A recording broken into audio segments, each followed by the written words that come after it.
এখানে কিছু বাজার আনা হয়েছিল। বাজার বলতে কাঁচা সবজি আর এই যে কাঁচা মরিচ। তো এখানে মনে হয় 2 ধরনের শিম আছে।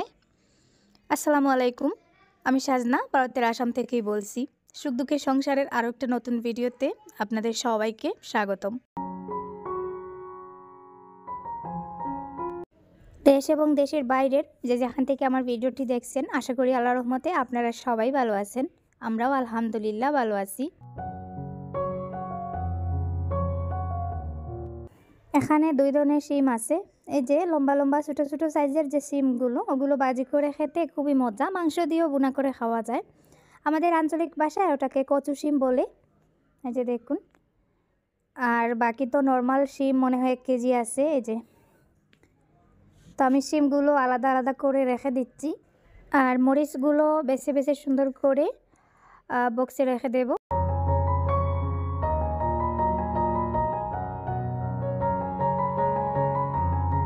মরিচগুলো চাইছিলাম একটু সুন্দর করে গুছিয়ে রাখতে, পরে দেখা গেল এখানে আর ওর একটা সময় চলে যাবে, তাই ভাবলাম এভাবেই রেখে দিই। আর কাঁচামরিচে তো আর বেশি সময় যায় না, এই কাঁচামরিচগুলো আবার দেখা যাবে 2-3 দিনের ভেতর শেষ হয়ে যাবে। তাই আর এগুলোর পেছনে বেশি সময় না দিয়ে এভাবে এই যে বক্সে ভরে ফ্রিজে রেখে দেব।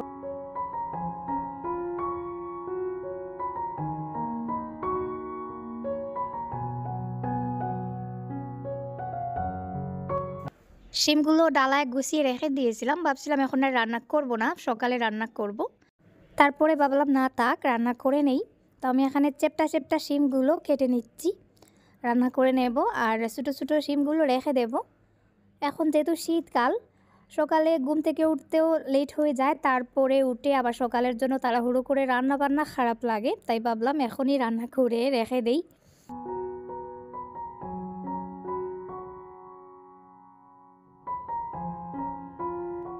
রাতে রান্নাবান্না শেষ করে টেবিলে খাবার নিয়ে নিয়েছি। এখন বলছে খাবে না, মানে আরিয়ানের বাবাও নাকি এখন খাবে না, খেতে ইচ্ছা করছে না। শিফা বলছে সে ভাত খাবে না, আর আরিয়ান তো খায় না। তো আমি আবার সবার বুঝে ভাত রান্না করেছি বেশি করে। তো আমার মেজাজটা এমনিতেই গরম হয়ে গেছে, যে রান্না করার আগেই তো বললে পারতে যে রাতে খাবে না, তাহলে আমি রান্না করতাম না, অল্প কিছু দিয়ে ম্যানেজ করে নিতাম। এতগুলো ভাত শুধু শুধু ঠান্ডা হবে, সকালে খেতে হবে। তো কেউ খাবে না, কি করব, আমি এখন একা একা খাচ্ছি। আমার তো আবার খেতেই হবে, আমি আবার ভাত ছাড়া পারি না। অল্প হোক বেশি হোক আমাকে ভাত খেতেই হয়। আর রাতে যদি আমি ভাত না খেয়ে ঘুমাই, তাহলে দেখা যায় আমার রাতে ঘুমও আসবে না।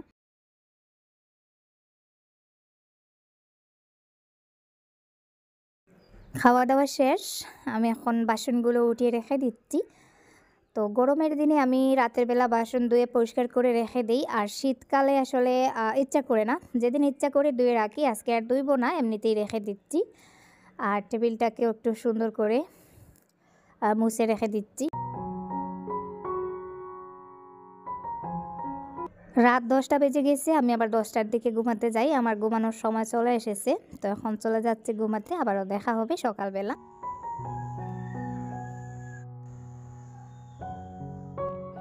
সবাইকে জানাই আরও একটা সুন্দর নতুন দিনের শুভেচ্ছা। তো রাতের বেলা খাওয়া দাওয়া দিয়ে শেষ করেছিলাম, আবারও সকালে উঠে খাওয়া দাওয়া দিয়ে শুরু করলাম। বাকি সবার নাস্তা শেষ, আমি এখন নিজে একটু নাস্তা করব, তারপরে ঘরের টুকটাক কাজ আছে সেগুলো করতে হবে। তো আজকে সবার নাস্তাতে একই জিনিস ছিল, দুধ, ডিম, খেজুর আর কলা।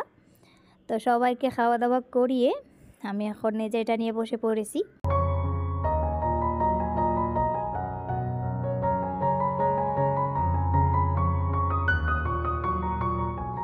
আমি এখানে নাস্তাটা করে নেই, আপনারা দেখতে থাকুন। আর রিকোয়েস্ট করব স্কিপ না করে ভিডিওটা শেষ অবধি দেখার চেষ্টা করবেন। জানি না আজকের ভিডিওটা আপনাদের কাছে ভালো লাগবে কি না, কারণ আজকের ভিডিওতে আমি এমন কিছু শেয়ার করব যেটা শুনে আপনারাও হয়তো কষ্ট পাবেন। তো তারপরে রিকোয়েস্ট করব শেষ পর্যন্ত দেখবেন, আর সেই সাথে ভিডিওতে একটা লাইক দিয়ে ভিডিওটা কন্টিনিউ করবেন।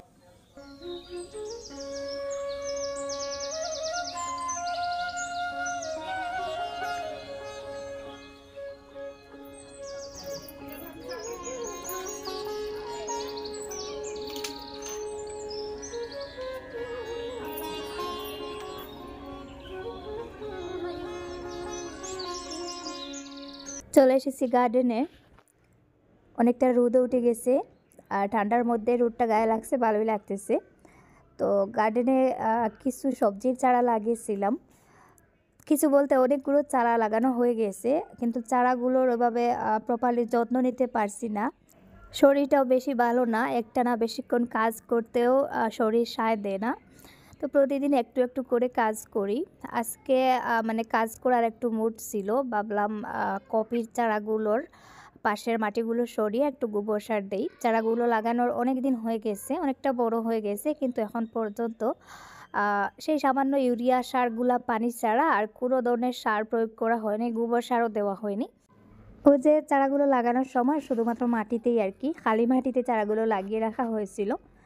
তো কিছু গোবর শুকিয়ে গুঁড়া করে নিয়ে চলে এসেছি গাছগুলোর গোড়ায় দেওয়ার জন্য। জানি না আজকে কতটা গাছের গোড়ায় দিতে পারবো, তবে একটু একটু করে এভাবেই দেবো। একদিনে হোক বা 2 দিনে হোক, সবগুলো গাছের গোড়ায় একটু বেশি করে গোবর সার দেওয়ার চেষ্টা করব।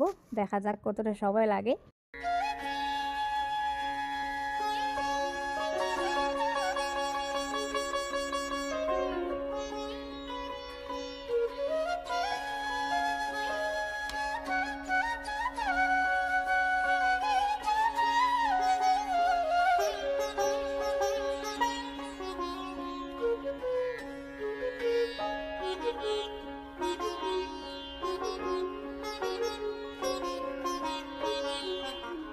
গাছগুলোর চারপাশে আগাছা হয়ে গেছে, তো ওইগুলো হাত দিয়ে টেনে টেনে উঠানো যায় না। এই ঘাসগুলো এত শক্ত, হাত লাল হয়ে যায়, তারপরে আবার জ্বলা শুরু করে দেয়।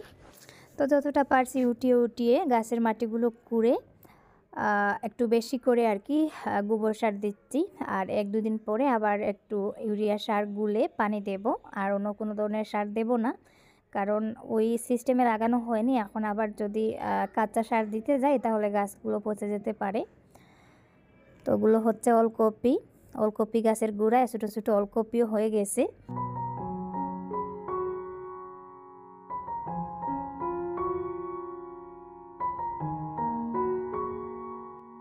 8-10টা গাছে গোবর সার দিয়েছি। ইতিমধ্যে আরিয়ান দাদি এসেছেন বলে চিৎকার করতেছে। শুনে দেখি সত্যি সত্যি ওর দাদি চলে এসেছেন। তো এখন হাত পা ধুয়ে চলে এসেছি গড়ে। উনি রোদের মধ্যে এসেছেন, ভাবলাম একটু শরবত দেই। তো এটা হচ্ছে ম্যাঙ্গো ট্যাং গড়ে ছিল, ওইটা দিয়েই শরবত করে দিলাম।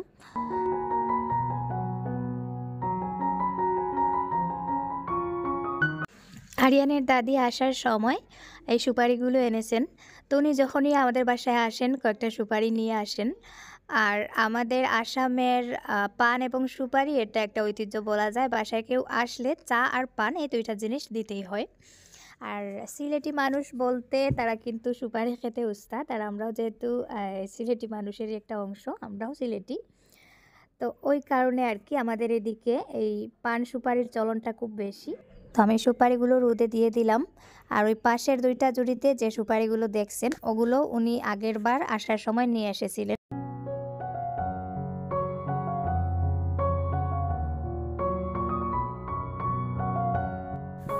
দুপুরে আজকে এই যে কচু শিমগুলো মাংস দিয়ে বোনা করব। শিমগুলো কাটতে বসে গেছি।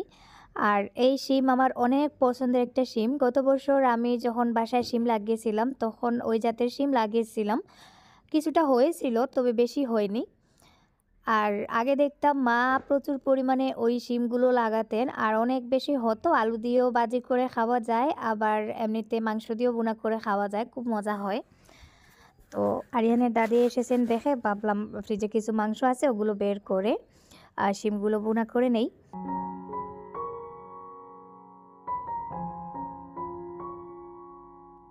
এখনও যারা আমার ভিডিওটা দেখছেন কিন্তু একটা লাইক দিতে ভুলে গেছেন, প্লিজ আপনারা একটা লাইক দিয়ে ভিডিওটা দেখতে থাকুন।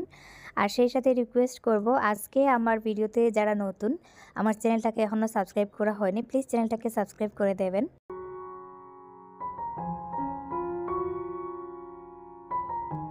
শিমের পরিমাণ কম ছিল তাই আমি এখানে 2টা আলু কেটে দিয়েছি। তো আপাতত পানিতে ভিজিয়ে রাখছি, একটু পরে রান্না করব।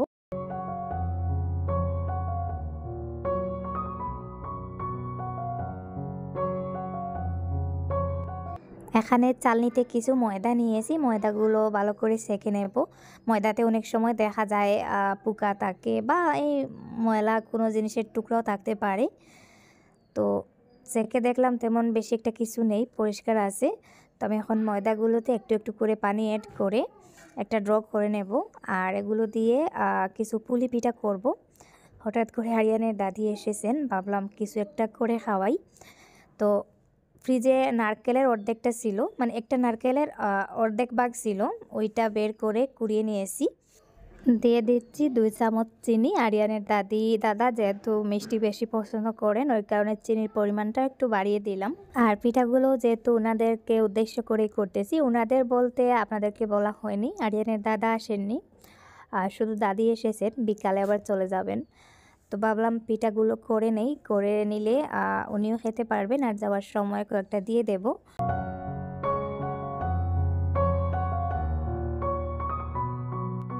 ময়দাটা মেখে সব কিছু রেডি করে নিয়ে এসেছি আমার রান্নাঘরের পেছনের বারান্দায়। তো গড়ে করতে গেলে দেখা যায় একটু অন্ধকার অন্ধকার চলে আসে, মানে গড়ে আলো কম থাকে, বাইরে করতে গেলে ভালোই লাগে।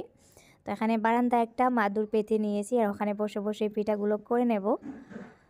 নারকেলের পরিমাণ যেহেতু কম, তাই জানি না ওই নারকেল দিয়ে কতটা পিঠা তৈরি করতে পারবো, তবে যতটাই হোক ভাবলাম করে নেই। তো আগে আমি রুটিগুলো বেলে রেখে দিচ্ছি। একটা রুটি বেলে আবার একটা পিঠা করতে গেলে একটু বেশি ঝামেলা মনে হয়, তাই আগে আমি বেশি করে কয়েকটা রুটি বেলে রাখি আর তারপরে পিঠাগুলো করি।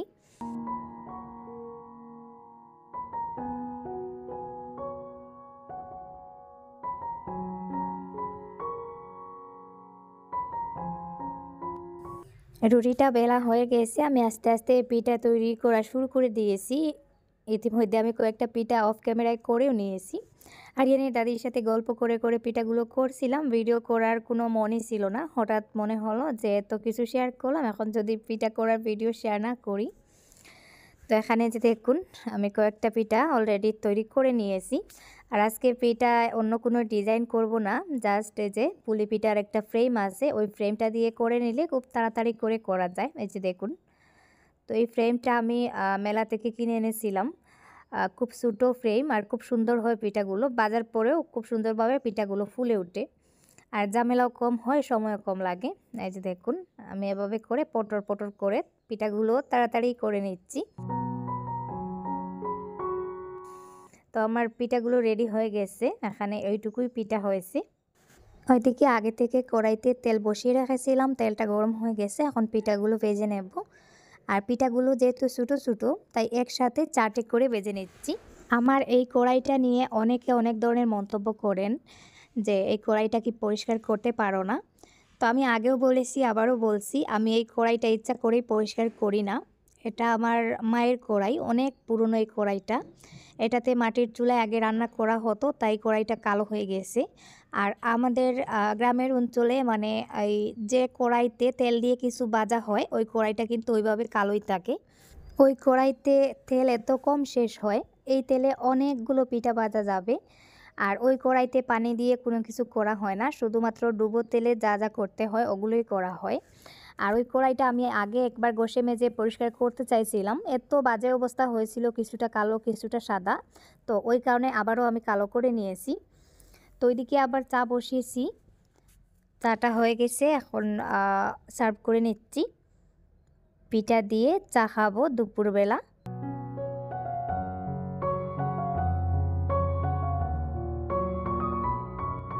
চাটা একটু পাতলা করে করেছি। আমার শাশুড়ি মা দুধ চা খান, তবে চাটা পাতলা হতে হবে, বেশি ঘন হলে আবার বকাবকি করেন। তাই ওনারা আসলে আমি চাটা একটু পাতলা করেই করি। তো এখানে যে আমরা দুইজনের জন্য চা নিয়েছি, বাকিরা স্কুলে, তাই আমরাই এখানে যে বউ শাশুড়ি মিলে বসে বসে গল্প করে করে চা খাচ্ছি।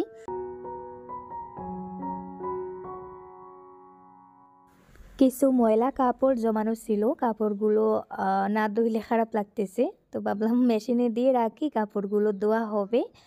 আর ওইদিকে আমি রান্না বান্না বসিয়ে দেব।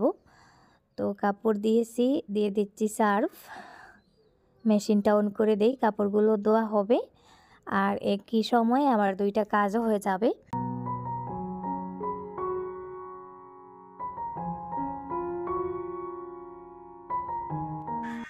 চলে এলাম রান্নাবান্নার পর্বে। একটু আগে যে শিম আর আলুটা কেটে রেখেছিলাম ওটা এখন মুরগির মাংস দিয়ে ভুনা করব।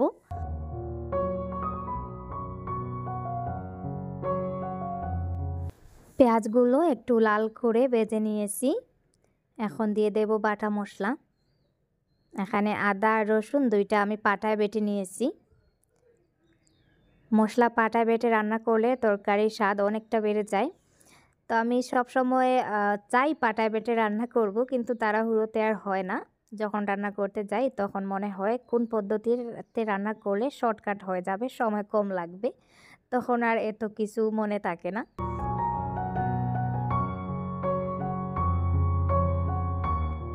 একটু একটু করে দুইবার পানি দিয়ে মশলাগুলোকে ভালো করে কষিয়ে নেব, যাতে কাঁচা মশলার কোনো ধরনের গন্ধ না থাকে আর মশলা থেকে তেলটা ছেড়ে দেয়। তো মশলাগুলো ভালো করে কষানো হয়ে গেছে, এখন দিয়ে দিচ্ছি মাংসগুলো বলতে ফ্রিজে অল্প মাংস ছিল, এখানে হাড়ের পরিমাণ বেশি, মাংসের পরিমাণ কম। তো যাই হোক, ভাবলাম ওইটাই দিয়েই করে নেই। তো দিয়ে দিলাম আলু আর শিমগুলো। আপনাদের হাতের কাছে ওই শিম থাকলে মুরগির মাংস দিয়ে ভুনা করে দেখবেন, সত্যি অনেকটা টেস্টি হয়।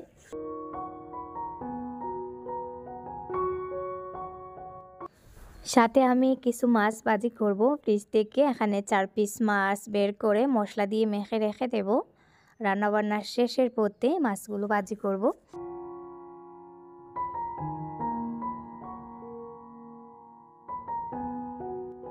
শিমগুলো সেদ্ধ হতে শুরু করেছে, আর এই যে দেখুন আস্তে আস্তে শিমের পরিমাণটাও কমে যাচ্ছে। ওই শিমটা কচু শাকের মতন, রান্না করার আগে অনেকটা বেশি দেখা যায়, কিন্তু রান্না করার পরে কমে যায়।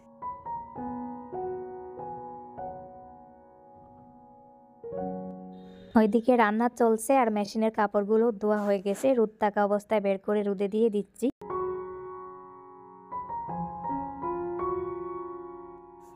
গতকাল রাতে আমি আমার আইডিতে একটা পোস্ট শেয়ার করেছিলাম।